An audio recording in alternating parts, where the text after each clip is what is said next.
बहुत स्वागत है आप सभी का। एक बार फिर आप देख रहे हैं चुनाव मंच। मैं हूं सौरभ शर्मा आपके साथ। और आज राजस्थान के चुनाव में एक खास दिन है, एक खास घटना हुई है। आज भारतीय जनता पार्टी ने अपना संकल्प पत्र जारी किया है। किसी भी चुनाव में पार्टी के घोषणा पत्र की आजकल सब गारंटी कहने लगे हैं, उसका एक विशेष स्थान होता है। लोगों को पता चलता है कि हमारी अगर इस पार्टी की सरकार बनी तो ये क्या करेंगे, हमारे लिए क्या वादे कर रही हैं।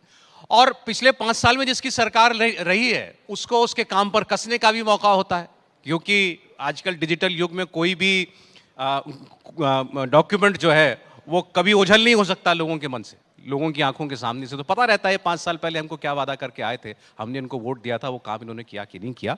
आज ऐसे ही भारतीय जनता पार्टी ने अपना संकल्प पत्र जारी किया। कांग्रेस का संकल्प पत्र, कांग्रेस की गारंटी, भारतीय जनता पार्टी का संकल्प पत्र क्या कह रहे हैं, क्या वादे कर रहे हैं, इस पर हम बात करेंगे।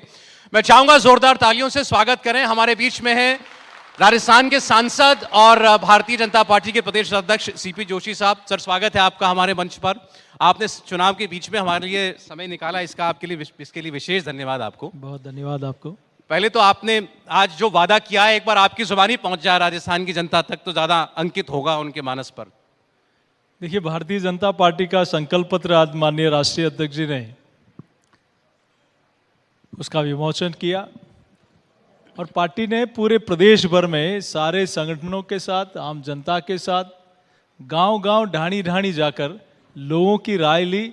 आपकी राय हमारा संकल्प, इस ध्येय के साथ सिर्फ कागजों का पन्ना नहीं होके वो हमारे लिए पवित्र ग्रंथ है कि हम जो कह रहे हैं वो करेंगे और जो नहीं कहा वो भी प्रदेश के हित में जो करना होगा वो करेंगे।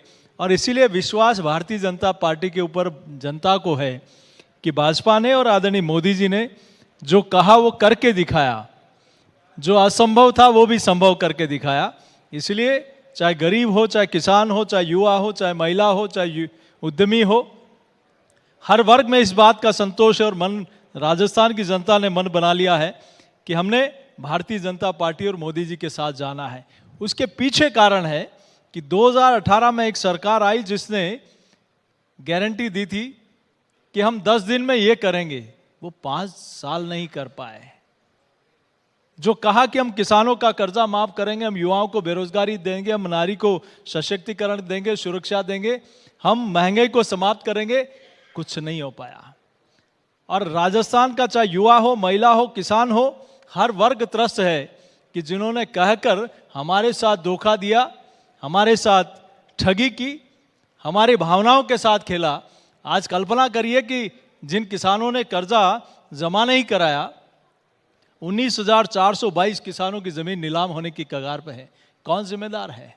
जो किसान आत्महत्या कर रहा है वो मुख्यमंत्री को दोषी कहते हुए कि आपने कहा था कि कर्जा माफ करेंगे, इस वजह से मैंने कर्जा जमा नहीं कराया और आज मैं नहीं जमा करा पा रहा हूं, उसके दोषी आप हैं, ये कहते हुए उसने आत्महत्या की। और एक व्यक्ति, एक किसान नहीं है, ऐसे अनेक किसानों ने आत्महत्या की है। वो युवा आज चिल्ला चिल्ला कर कह रहा है, वो पारिक, कन्हैयालाल पारिक, जिसने पेपर लीक होने के कारण अपने पिता को पत्र लिखा, वो भावुक पत्र, जिसमें वो कह रहा, पिताजी मैं आपके सपनों को पूरा नहीं कर पा रहा हूं, आज मैं आत्महत्या कर रहा हूं। कौन जिम्मेदार है उसका? तो आज न तो इनकी गारंटी जो 5 साल पहले दी थी, जनता पूछ रही है पहले उसके बारे में बताइए। आपने कहा था कि महिलाओं की सुरक्षा करेंगे, आज वो बेटियां, महिलाएं चीख चीख कर कह रही हैं कि आप कैसे वोट मांगने जाएंगे। आप ही वो लोग थे जिन्होंने कहा कि ये दुष्कर्म की 56% घटनाएं फर्जी हैं। आप ही लोगों ने कहा कि ये मर्दों का प्रदेश है, इसलिए दुष्कर्म की घटनाएं होती रहती हैं। आप कैसे उस महिला के सामने जाएंगे, कैसे उस बेटी के सामने जाएंगे जिसके साथ ऐसा दुराचार और अत्याचार हुआ है? और नमक पर गांव पर नमक छिड़कने का काम आप बार बार किया है। तो ऐसे राजस्थान की जनता स्वाभिमानी जनता है। आपकी गारंटी जो कहा वो करके नहीं दिखाया और उसके बाद आप झूठी गारंटी देते हो। अरे पिता की गारंटी आप बेटा भी नहीं मान रहा है, वो भी कह रहा है कि सरकार रिपीट नहीं डिलीट होने वाली है। तो राजस्थान की जनता क्या विश्वास करेगी? आप सरप्राइज करेंगे। 17 अक्टूबर को इन्होंने जो गारंटी दी थी महिलाओं को मोबाइल देने की, 1,40,00,000 मातृशक्ति को मोबाइल देंगे। 40 लाख पर विचार किया, 17 लाख को दिए। फिर बाकी को कहा कि हम आपको गारंटी कार्ड देंगे।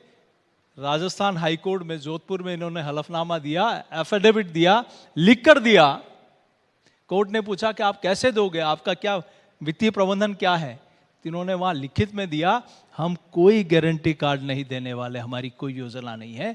जनता को आप धोखा देते हो कि हम आपको गारंटी कार्ड देंगे और कोर्ट में जाकर लिख कर देते हो कि हम कुछ नहीं देने वाले, तो जनता समझदार है, इस बार आपको ऐसा धोखा देगी कि जीवन भर आप राजस्थान में आने की सोच नहीं सकते। अच्छा, आप लोग कह रहे हैं आपने बहुत सारे वादे किए हैं किसानों के लिए भी, महिलाओं के लिए भी, युवाओं के लिए भी।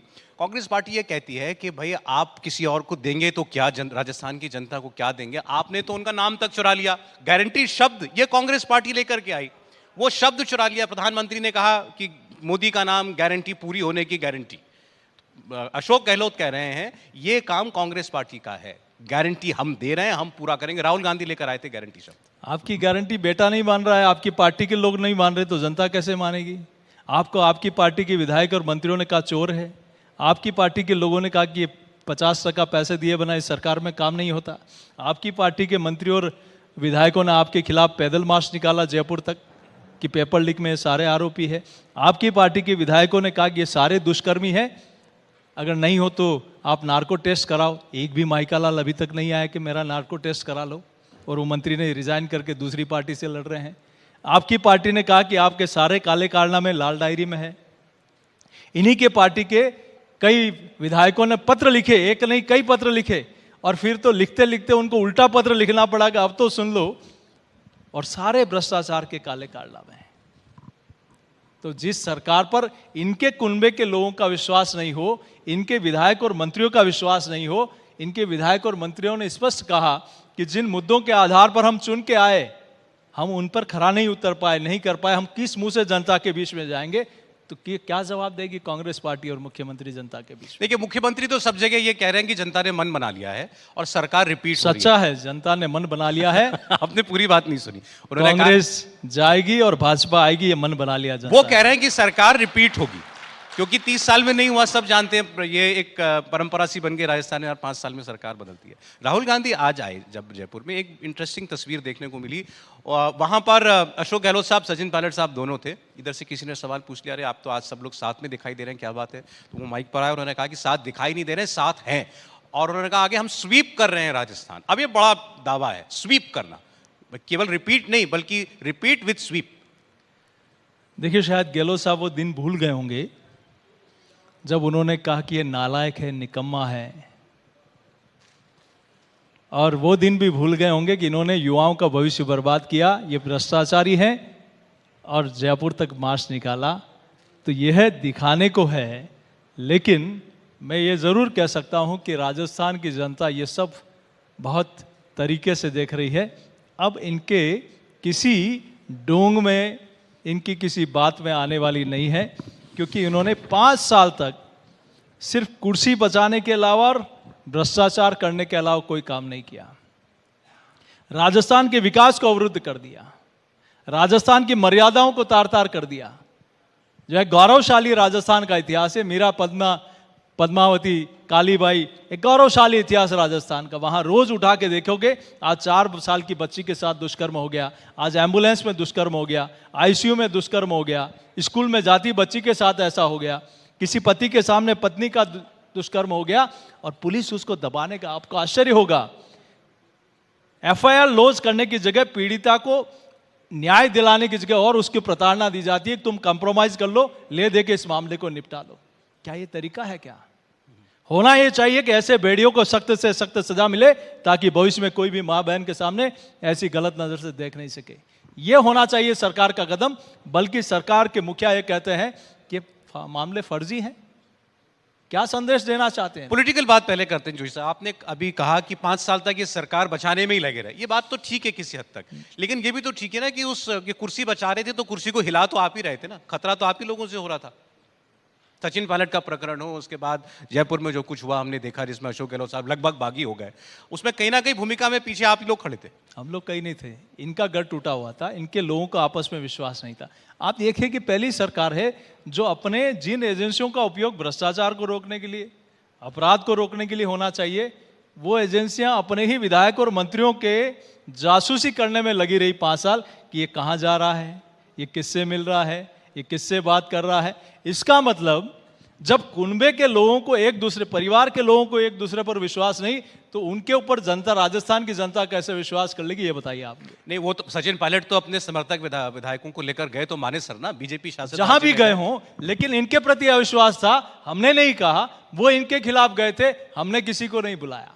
जब आपस में परिवार के मुखिया के खिलाफ परिवार के लोग खिलाफ हो जाएं, तो उसके पीछे कोई कारण होगा, उनके प्रति अविश्वास होगा, या इन्होंने कोई ऐसा किया होगा कि आपस में एक दूसरे के प्रति अविश्वास की भावना पैदा हुई हो।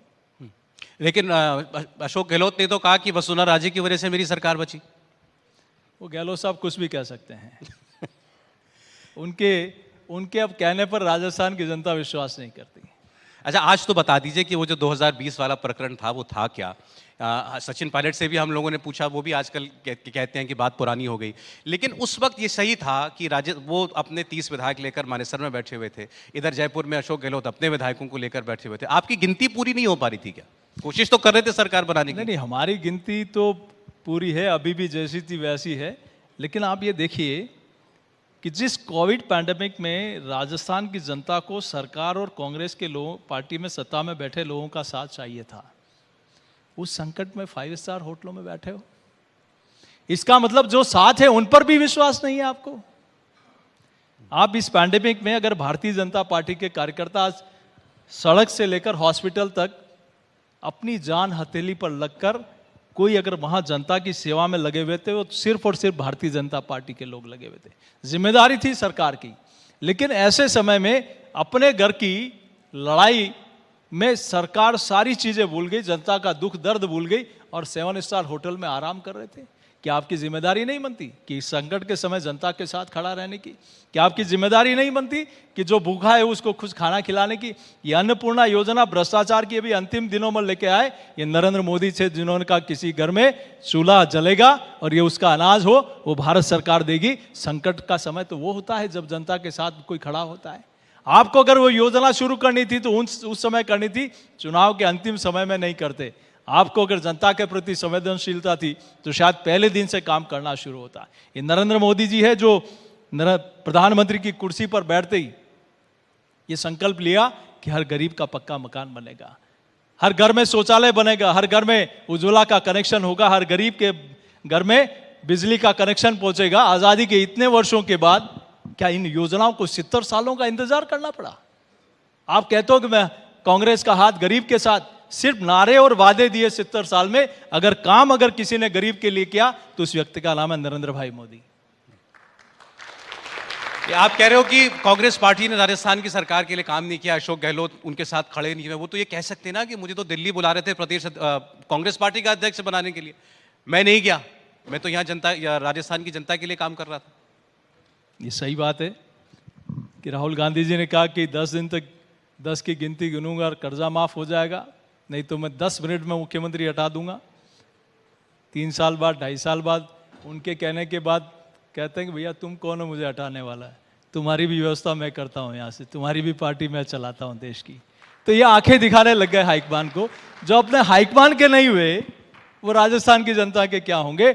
जो अपनी, जिन्होंने आपको खड़ा किया, जिन्होंने आपको बनाया, वो उनके नहीं हुए भ्रष्टाचार पैसे जिसके भी कारण, तो वो राजस्थान की जनता के कैसे हो सकते हैं? आजकल तो पूरा गांधी परिवार राजस्थान में आया हुआ हम देख रहे हैं। सोनिया जी, राहुल जी, प्रियंका जी भी आने वाली हैं, सुना बुलाया गया है। बुलाया गया है। आप लोगों ने प्रचारित किया, कहां है राहुल गांधी, आ नहीं रहे। लोग कह रहे थे कि राहुल गांधी इनका मुंह नहीं देखना चाहते, राहुल गांधी मीटिंग से उठकर चले गए। तो कहीं कहीं जहां भाई नहीं आया उनको बहन को बुलाना पड़ा, फिर सबको बुला के बुलाना पड़ा। लेकिन जनता अब सब जानती है, राहुल किसी पर विश्वास नहीं अब। नहीं, लेकिन राहुल गांधी मोदी जी को कह रहे हैं कि मैं इनको दिखाऊंगा कि राजनीति कैसे होती है। अडानी की जेब में पैसा डालने से नहीं होती, गरीब की जेब में पैसा डालने से राजनीति होती है, ये मैं इनको बताऊंगा। तो मैं उनको बताना चाहता हूं कि आज़ादी के 60 साल में जितने गरीब के आवास नहीं बने, उससे ज़्यादा मोदी जी ने 9.5 साल में बनाया है। आज़ादी के 60, मैं रिकॉर्ड के साथ कह सकता हूं, राहुल गांधी जी आए, मैं तो एक छोटा सा कार्यकर्ता हूं भारतीय जनता पार्टी का, और अपना रिकॉर्ड लेके आए कि आपने क्या किया 60 साल में। आखिर इन गरीब का मकान क्यों नहीं बना, गांव में सड़क क्यों नहीं पहुंची, पीने का शुद्ध पानी क्यों नहीं पहुंचा, उस घर में बिजली का कनेक्शन क्यों नहीं पहुंचा, वहां उज्ज्वला का कनेक्शन क्यों नहीं पहुंचा, हर महिला का और व्यक्ति का बैंक में खाता क्यों नहीं खुला। पहले क्या होता था? राजीव गांधी जी ने कहा मैं दिल्ली से 1 रुपया भेजता हूं, गांव में पहुंचते पहुंचते 15 रुपया पहुंचता है। लेकिन आज मोदी जी गरीब के हक का पैसा दिल्ली से 100 रुपया भेजते हैं तो 100 का 100 रुपया घर पे पहुंचता है। चाहे नरेगा का मजदूर हो, चाहे पेंशनधारी हो, चाहे प्रधानमंत्री आवास बनाने वाला हो, चाहे कोई भी योजना हो जो केंद्र सरकार की, वो सीधा पैसा उनके खाते में पहुंचता। क्या इनको नहीं पता था कि हम इसके लिए कुछ विचार करें? 60 साल में जितने बैंक में खाते नहीं खुले, उससे ज्यादा अभी खुले। आज किसान की किसान सम्मान निधि सीधे खाते में जाती है, गरीब के नरेगा के मजदूर का पैसा मजदूर का सीधा खाते में जाता है, पेंशन का पैसा सीधा खाते में जाता है। तो क्या ये काम पिछले 60 वर्षों में नहीं हो सकते थे? आज गरीब सम्मान के साथ कहता है कि हमारे दुख और दर्द में कोई साथ खड़ा है। आज कितने 80 करोड़ लोगों को मुफ्त में अनाज पहली बार नरेंद्र मोदी जी की सरकार दे रही है। तो वो कहते हैं यही विफलताओं का प्रमाण है। 80 करोड़ लोगों को आज भी उनको घर में राशन देना पड़ रहा है सरकार को। फिर क्या किया 10 साल? इंटरनेशनल मॉनेटरी फंड कहता है कि भारत की अर्थव्यवस्था जिस देश ने हमें गुलाम बनाया था उसको भी पछाड़कर हम 5वीं पोजीशन हो गए, और आने वाले 3 सालों में हमारी 3री पोजीशन होगी। वही इंटरनेशनल मॉनेटरी फंड कहता है कि हम 13 करोड़ गरीबी रेखा से पार करके हम बाहर आ गए। शायद उनको इस पे विश्वास नहीं होगा। उनको तकलीफ इस बात की होती है कि पहले अंतर्राष्ट्रीय मंचों पर आप ही सब लोगों के सामने हमारे प्रधानमंत्री जी जो पूर्व में थे उनको कहीं धक्का लगा दिया जाता था, लेकिन वो उफ तक नहीं बोलते। लेकिन आज दुनिया के मंच पर हमारे प्रधानमंत्री जी के दूसरे राष्ट्राध्यक्ष पैर छूते हैं, ये 140 करोड़ लोगों का गर्व बनता है। हमें गर्व होता है कि पहले दुनिया कहती थी और भारत सुनता था, लेकिन आज भारत बोलता है, पूरी दुनिया सुनती है। ये ताकत पिछले 9 वर्षों में खड़ी हुई है। लेकिन ये तो कांग्रेस पार्टी का कल्चर था, हाई कमान कल्चर। हर चीज केवल दिल्ली से, हर चीज एक परिवार। आप परिवार नहीं है तो व्यक्ति हो गया, अब व्यक्ति विशेष हो गया आपकी पार्टी में। सब कुछ दिल्ली से चलता है, वहीं से तय होता है। अब कांग्रेस पार्टी ये कहती है भी मुख्यमंत्री तो मोदी जी नहीं बन जाएंगे, चेहरा आप लोगों ने दिया नहीं है, कौन करेगा यहाँ जनता का काम? उनसे बड़ा चेहरा और कौन सकता है? न सिर्फ हिंदुस्तान में बल्कि दुनिया में आज युद्ध होता है तो वहां भी दुनिया देखती है कि मोदी जी हैं जो इसको युद्ध को विराम करा सकते हैं।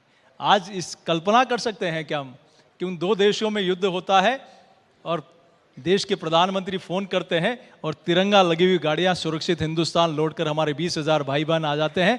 ये ताकत पहली बार हिंदुस्तान ने देखी है।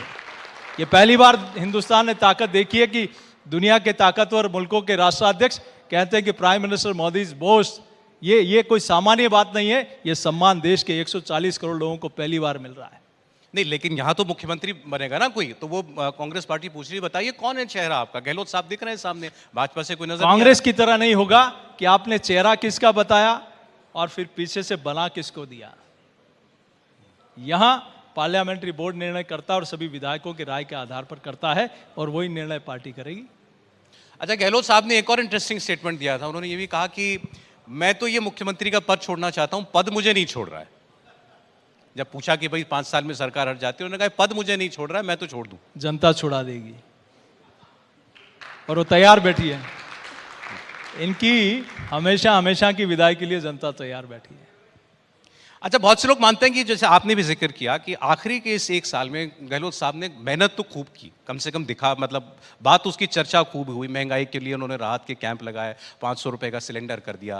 तो उस वजह से शायद कुछ विश्लेषकों को ऐसा लगता है कि ये कॉन्टेस्ट थोड़ा क्लोज हो गया। वरना हमने तो देखा है कि जब कांग्रेस पार्टी की सरकार जाती थी तो फिर जाती ही थी, बहुत कम विधायक जीत करके आते थे। लेकिन इस बार क्या ये चुनाव वाकई कुछ नजदीक बनाने में वो कामयाब हुआ है? कहीं कोई नजदीक नहीं है। ऐतिहासिक बहुमत भारतीय जनता पार्टी को मिलेगा और ये राजस्थान की जनता ने मन बना लिया है। मैं आज मेरा बयान 3 तारीख को मैं फिर बात करूंगा। ये राजस्थान की जनता जिस प्रकार का 2019 और 2014 में नरेंद्र मोदी जी को प्रधानमंत्री बनाने के लिए जनता चल पड़ी थी, वैसा ही विश्वास इस बार भारतीय जनता पार्टी के प्रति और मोदी जी के विश्वास के प्रति है, मोदी जी की गारंटी के प्रति है। और एक ऐतिहासिक मैंडेट के साथ इस बार भारतीय जनता पार्टी की सरकार बनेगी। अच्छा चुनाव हो, बहुत शुभकामनाएं आपको। बहुत शुक्रिया सीपी जोशी जी हमारे मंच पर आने के लिए, बहुत धन्यवाद आपका।